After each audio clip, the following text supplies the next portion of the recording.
Hi, this is Pastor Amy from the Park Church Co-op. It's Thursday, May 17th, and I'm coming to you with another installment of my video newsletter where I'll share with you some thoughts for this upcoming Sunday. This coming Sunday, May 20th, is Pentecost Sunday. It's another festival of the church that comes out of the Jewish tradition. In Judaism, Pentecost comes 50 days after the Passover, and in Christianity, it comes 50 days after Easter.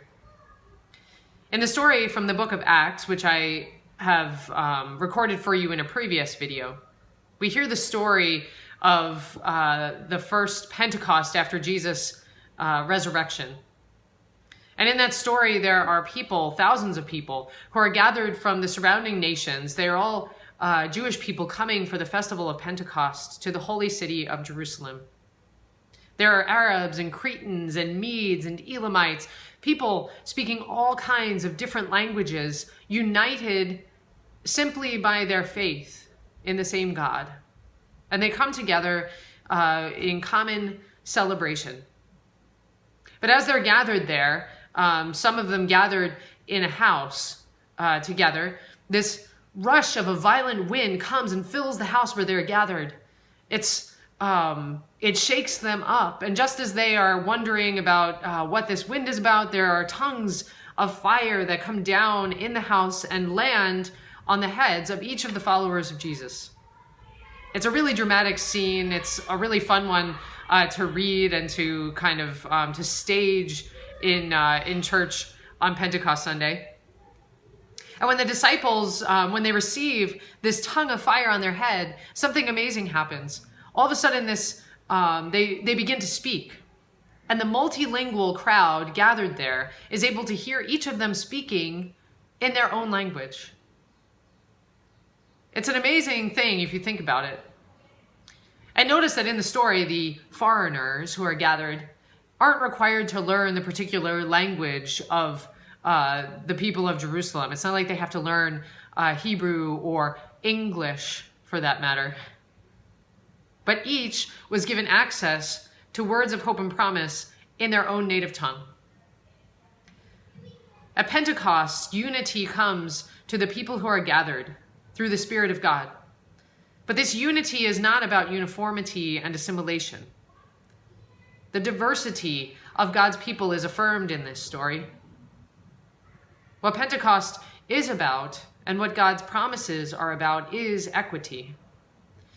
The promise that Peter proclaims among the people through the words of the prophet Joel is that God's Spirit will be poured out in abundance on all flesh. No matter who you are promised to receive the outpouring of God's Holy Spirit, the old and the young, the sons as well as the daughters. Those people who have been enslaved by others who do not recognize their full humanity. Even on them, the Spirit of God will be poured out because God sees them and values them just as much as any other person in this world. The Holy Spirit, blowing forcefully among them, speaks in ways that everyone is able to understand. It's a language deeper than what comes off of our tongues. I truly believe that God works in many ways in the world. It isn't just about words that are spoken, although as a pastor charged with giving proclamation every Sunday morning, I do believe that God's promises come through words, but even more so through our actions in the world. And then sometimes the work of the Spirit is just in us listening and paying attention to the words and the cries of others, to hear their voices above the din of the world. I think about this rush of violent wind and the Spirit of God when I see the destruction and devastation wrought on particular groups of people because of our misunderstanding of God's justice in the world.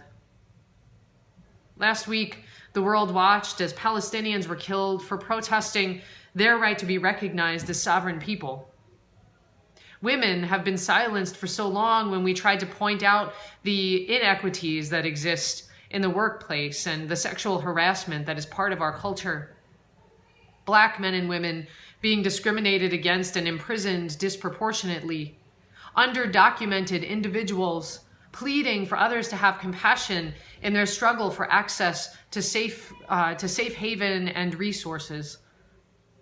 I hear a sound like the rush of a violent wind. It blows among us, and it pushes us outside the house in which we gather, the shelter that we have built over our fears and our biases to protect us from the world. All people are promised the outpouring of God's Spirit that grants visions and dreams for a life beyond what we can imagine on our own. This is Pentecost Promise.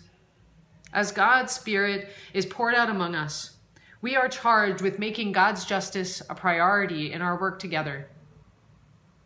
This is why we consider Pentecost the birthday of the church, because the Spirit's outpouring among us should enliven us to be present in the world in word and in deed, and in listening to the cries of others who are asking for the same access to life and to love as everyone else.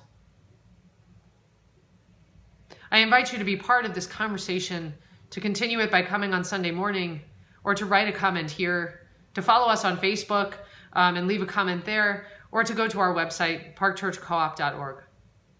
Thank you, and God bless.